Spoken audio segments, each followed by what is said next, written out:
Hey all, this is Rob of Rob's Movie Collection. I'm doing something a little bit different today. Normally I do an episode, every episode I do a full movie and I just talk about that, but this is in response to a challenge by Mike of Gray 1951. He said he's doing a name tag, so I guess what he's doing is he's doing a movie for every letter of his name. Now, this is pretty new for me. I've never done this before. Those of you, few of you who watch my channel know that I do a movie per episode.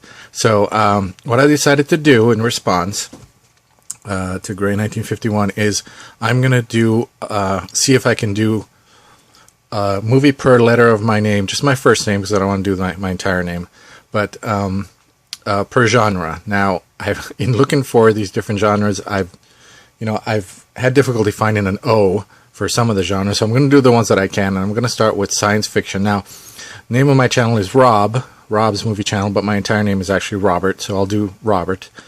And yeah, let's see how this goes. So, starting with R, the first R, we're going to go with Red Sonja. So, this is in the sci-fi fantasy genre of my collection. Here, let me move this back a bit.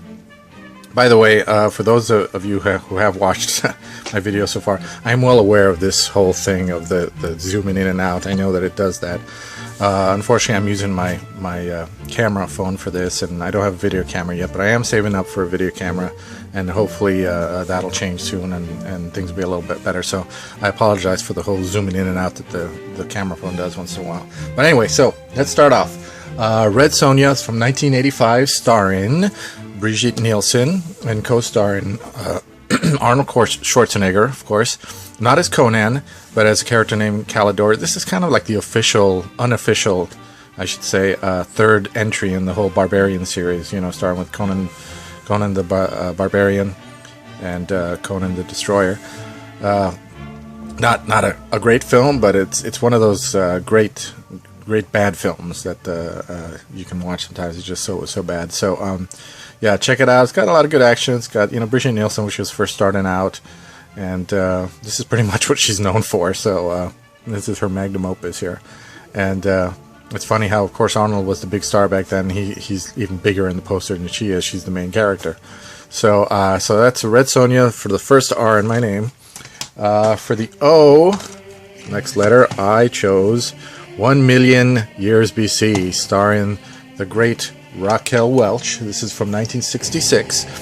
Raquel Welch, co-starring John Richardson in all his hairy gloriness, all his beard and stuff, and also co-starring a slew of great stop-motion dinosaurs by the equally great Ray Harryhausen, master of stop-motion animation.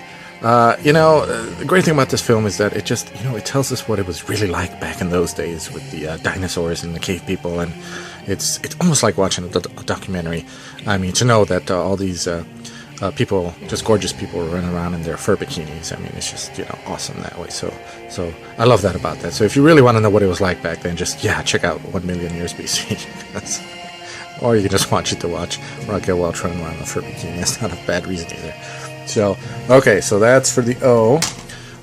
For B, I've got Battle Beyond the Stars. Battle Beyond the Stars from 1980. Starring Richard Thomas, John Boy from The Waltons, George Peppard from Breakfast at Tiffany's, and of course of 18 fame, Robert Vaughn, and John Saxon as the bad guy. Now, it's funny they had Robert Vaughn in here because Battle Beyond the Stars is actually a remake or a retelling of The Magnificent Seven, which in itself is a remake of Akira Kurosawa's Seven Samurai. So, and it's funny because there's actually about to be another remake of Magnificent Seven starring Denzel Washington. It's coming out pretty soon. So, yeah, check it out. It's one of those Roger Corman presented films. Roger Corman is well known for making these B films, and also well known for starting the careers of a lot of big filmmakers, including Ron Howard and Lucas and a bunch of other guys. In this film, we had James Cameron of Terminator and Avatar fame was actually one of the special effects guy on this film, and apparently he is responsible for creating the spaceship here, which is the big weapon in this film. I think it's hilarious. It is not one of the best spaceships in sci-fi. In fact, I think it's probably, in my book, the worst looking spaceship. Because let's face it, folks, it looks like a pair of testicles. It really does. You know, I'm just like, it looks like hanging testicles. Whenever I see James Cameron going on in some interview, because he's pretty arrogant and he's known to be just a jerk as a director. Whenever he seems to be going off like that, I always wish I could just kind of break in on the interview and go, dude, you're the guy that designed a testicle spaceship, so don't get full of yourself. So, but anyway, it's a great film. It's got music by James Horner. Check it out. It's hilarious. It's fun to watch. So that's to be. Next up, we have letter E in my name for Robert, and we got Escape from New York. Escape from New York from 1981, directed by the great John Carpenter, and starring his muse, Kurt Russell. They did a couple films together, this and The Thing, Big Trouble in Little China, so they worked a lot together.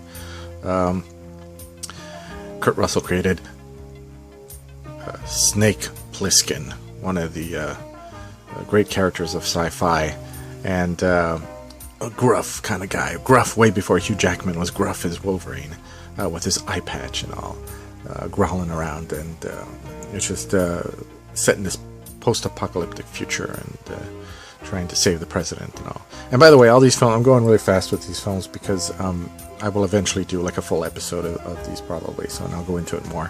But yeah, so Escape from New York, also starring Adrienne Barbeau in all her glory.